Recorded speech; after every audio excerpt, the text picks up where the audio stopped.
Is Olivia Blackwood, and I always thought my family's wealth came from generations of smart real estate investments. That's what the plaque in our mansion's foyer proclaimed. Blackwood Properties, established 1892. That's what my parents told me at every family dinner. That's what everyone in our affluent circle believed. But they were all wrong. The truth began to unravel the day I decided to renovate our family mansion. At 32, I had finally convinced my parents to let me modernize the aging Victorian estate. They agreed reluctantly, with one strange condition: the basement was strictly off-limits. The foundation is delicate, my mother insisted, her usually confident voice wavering slightly. Any disturbance could compromise the entire structure. I should have noticed how her hands trembled when she said this, how my father's face turned ashen at the mere mention of renovation. But I was too excited about finally bringing the mansion into the 21st century to pay attention to these warning signs. The first few weeks of renovation went smoothly. We updated the kitchen, restored the grand staircase, and modernized the electrical systems. Everything was going according to plan until Marcus, my lead contractor, discovered something odd behind the wine cellar walls. "Miss Blackwood," he called one afternoon, his voice echoing through the empty halls. "You might want to see this." I followed him down to the wine cellar, where his team had been installing new temperature control systems. They had removed some of the old wooden panels, revealing something that made my blood run cold: a door. Not just any door, but a heavy iron door with an intricate locking mechanism, carefully hidden behind decades of careful carpentry. "This isn't on any of the building plans," Marcus said, shining his flashlight on the rusted hinges.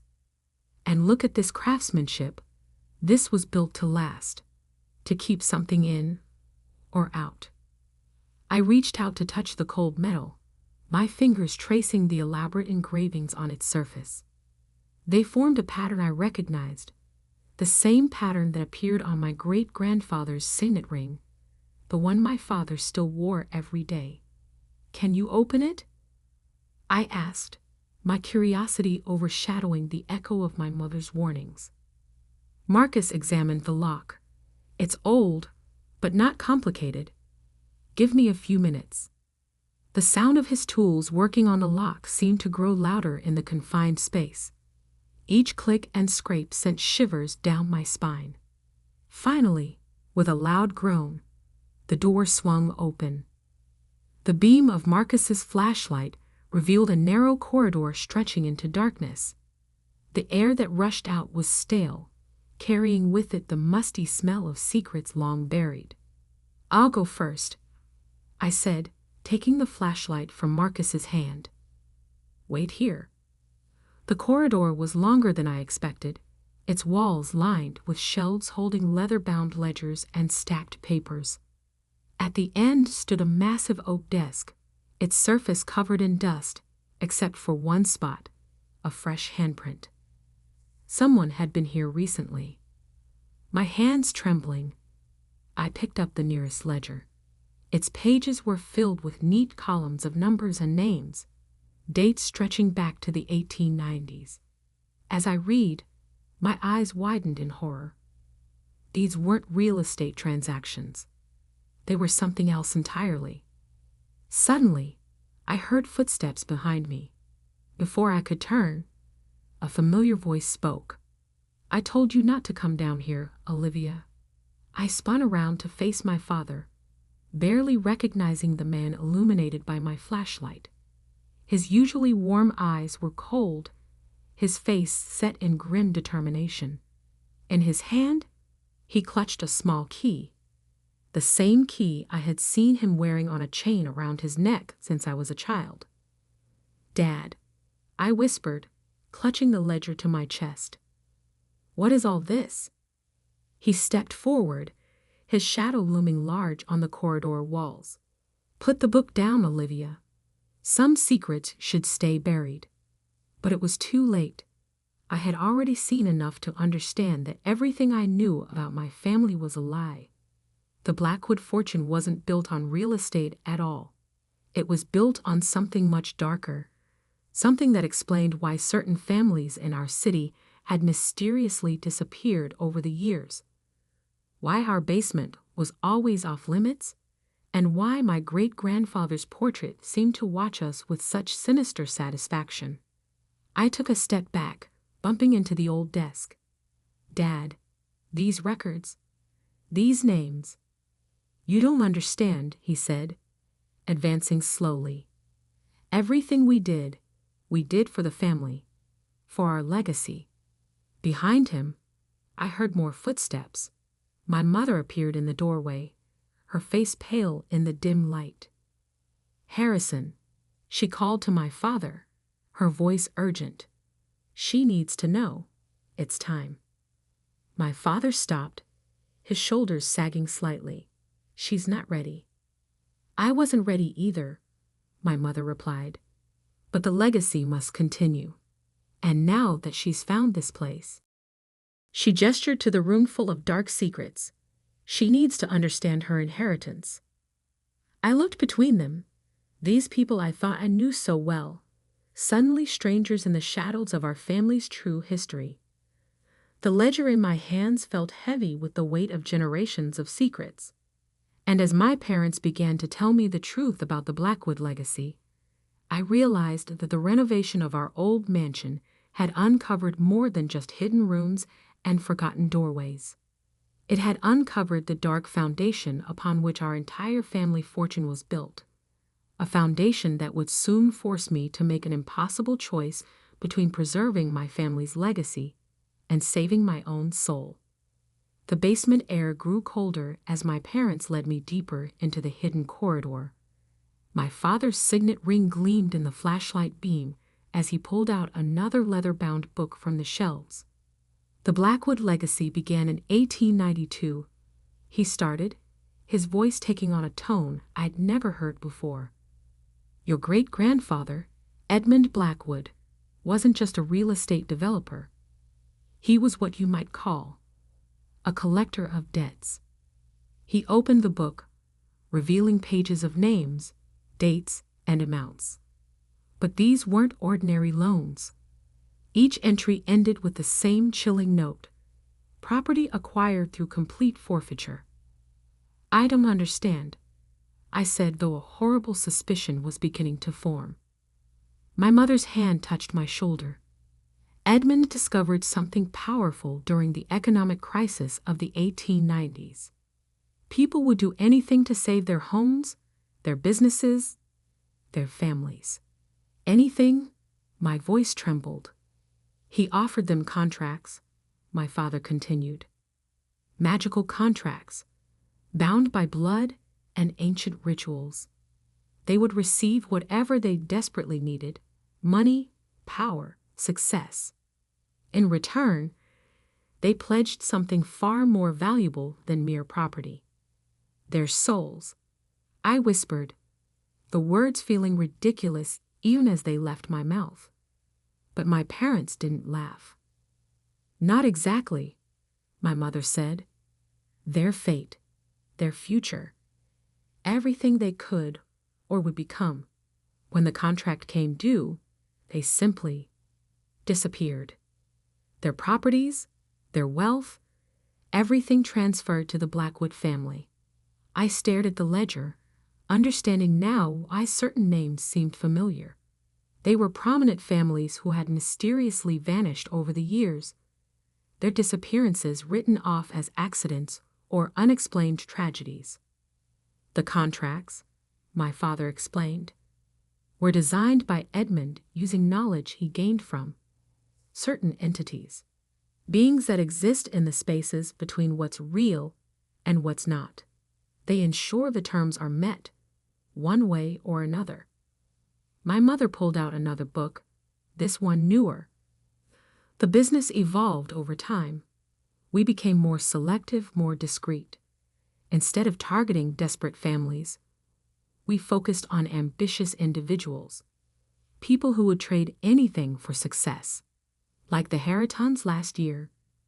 I remembered suddenly. They won the state lottery, became overnight millionaires. Then their private plane crashed 6 months later.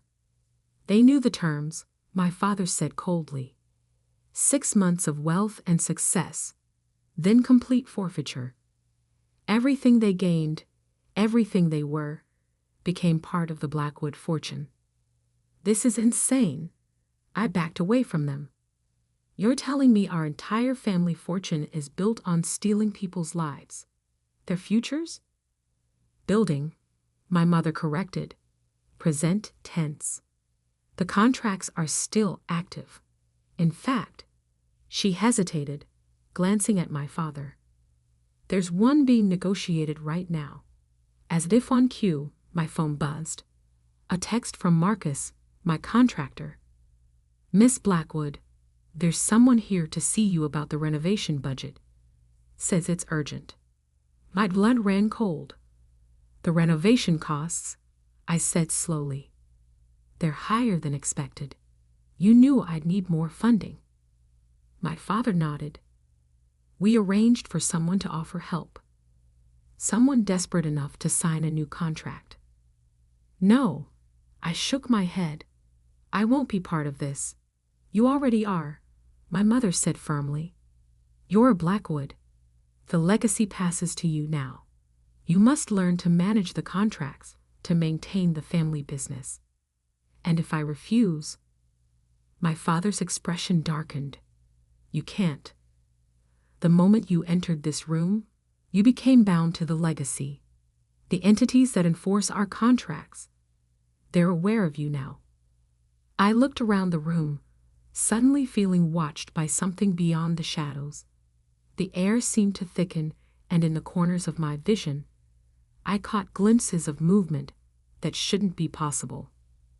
There's more, my mother added. The contracts require active management. If the Blackwood line fails to maintain them, she shuddered. Let's just say the entities would claim everything, including us. I sank into the old desk chair, my mind reeling. How many? I asked. How many active contracts are there? My father pulled out a modern laptop, incongruous in this ancient space. Currently, 47, each with different terms, different due dates. They need to be monitored, managed. New ones need to be created to maintain the balance. The contractor upstairs, I realized. He would be number 48. If you approve the contract, my mother nodded. It's your decision now.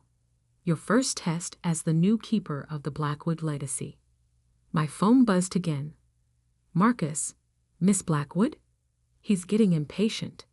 I stared at the message, understanding now that I stood at a crossroads.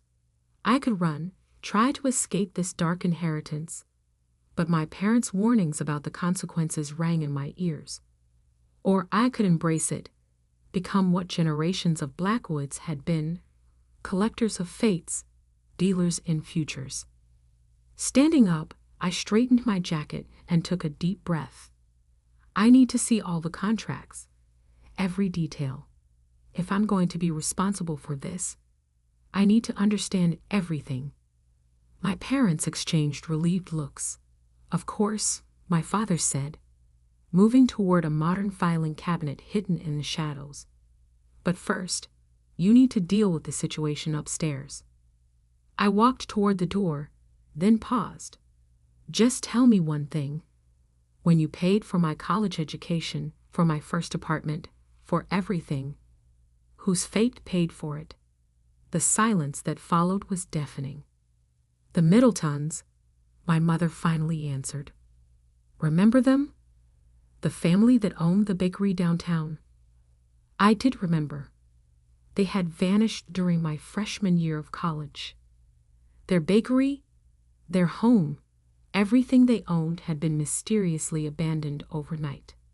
As I climbed the stairs back to the main house, each step felt heavier than the last. Upstairs, a desperate person waited, ready to trade their future for immediate success.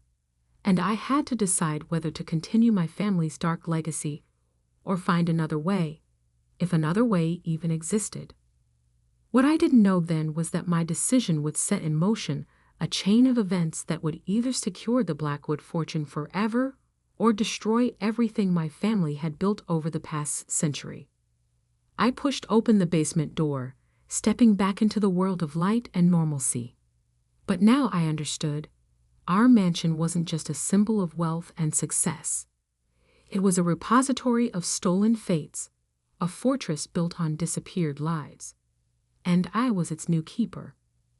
Marcus waited in the grand foyer, standing next to a man I'd never seen before. The stranger wore an ill-fitting suit and clutched a worn briefcase. Samuel Thompson, according to the contract papers my father had slipped into my hand before I came upstairs. Miss Blackwood, Marcus nodded. Mr. Thompson here has an interesting proposition about funding the renovation. I studied Thompson carefully. Middle-aged, desperate eyes, wedding ring. A man with a family, with a future my family's legacy would erase. Let's talk in the study, I said, leading them away from the basement door. The study walls were lined with photographs, generations of Blackwoods standing proudly in front of their various properties. Now, I understood why none of the pictures included the previous owners. I understand you're having financial difficulties with the renovation, Thompson began, his voice trembling slightly. I represent certain investors who could help. I opened the contract my father had prepared. The terms were clear. Thompson would receive $5 million, enough to save his failing business and put his kids through college. In return, he and his entire family would forfeit their future existence in exactly 3 years. My hand shook as I placed the contract on the desk. One signature, and I would become just like my parents, like my grandfather, like all the Blackwoods before them, a collector of souls, a trader of fates. Mr. Thompson, I said slowly, before we discuss terms, I need to show you something.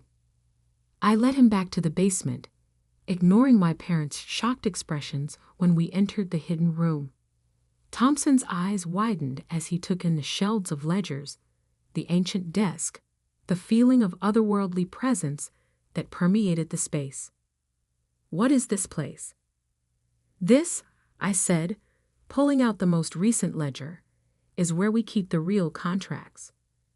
The ones that explain exactly what happens to people who make deals with my family. My father stepped forward. Olivia, stop this immediately. But I continued, showing Thompson the entries. The Harringtons, the Middletons, dozens of families who had vanished after signing away their futures. The money you're being offered isn't just money. It's lives, futures, stolen from people like you who were desperate enough to sign without understanding the true cost. The air in the room grew colder.